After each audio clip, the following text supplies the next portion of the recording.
So now that you've been introduced to the ePortfolio as a whole, let's take a moment to learn about the components of the ePortfolio. I'm going to continue to use the analogy of an artist to explain these components. The main masterpieces include About Me, What is Counseling, Professional Training, Resume, and Blog. Now, some of these masterpieces will include sketches that show the learning process behind the final piece. For example, What is Counseling has 2 sketches. These include how you personally define counseling and your counseling philosophy. These give the personal application behind the technical definition of what counseling is. Now that we've given a general overview of the main components of the ePortfolio, I would like to take a moment to explain the general requirements for each aspect of the portfolio.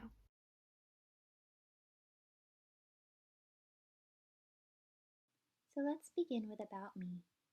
About Me is an opportunity for the PBA faculty, a future supervisor, prospective employer, or anyone else who views your portfolio to get to know who you are a bit better beyond your academic achievements listed in your resume. While this is a professional introduction, you can include points that reveal more of who you are in a relatable and accessible way. This information should still be appropriate for a prospective employer or client to read. You might describe counseling-related interests. You will want to include at least one specific career goal.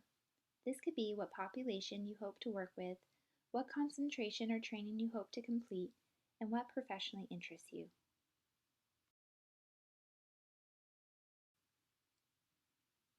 Now we will discuss what is counseling. This section is divided into several subparts. First, what is counseling? The American Counselor Association's definition. Second, your definition of counseling. And third, your counseling philosophy.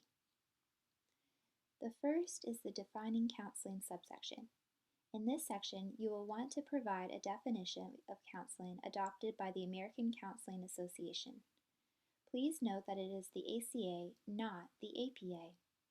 If you have read other definitions of counseling in one of your textbooks that you wish to include, please feel free to do so, along with an explanation of why you also included that particular definition. Finally, you will want to include a brief 1 to 2 paragraph reflection of your definition of counseling and the significance and meaning of the words and/or phrases included in the ACA definition, along with any other definitions you included. The second subsection of what is counseling is your counseling philosophy.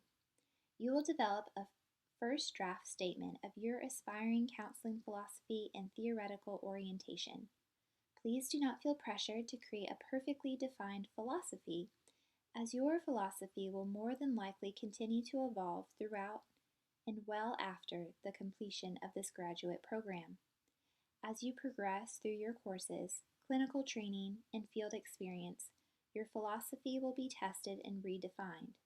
For now, you will communicate what theory or theories you have adopted into your evolving counseling philosophy.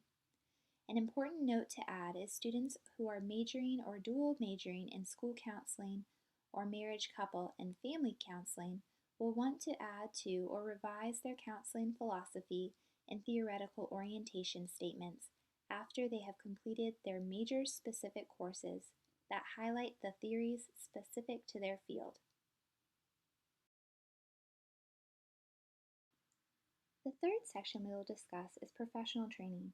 This communicates to the viewer of your ePortfolio the specific training and education you have received to prepare you for your future field.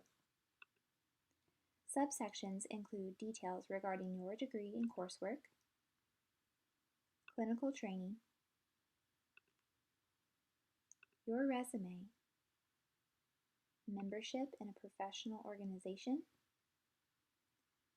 licensure and certifications received, as well as any participation in presentations or publications that are relevant to your field or degree.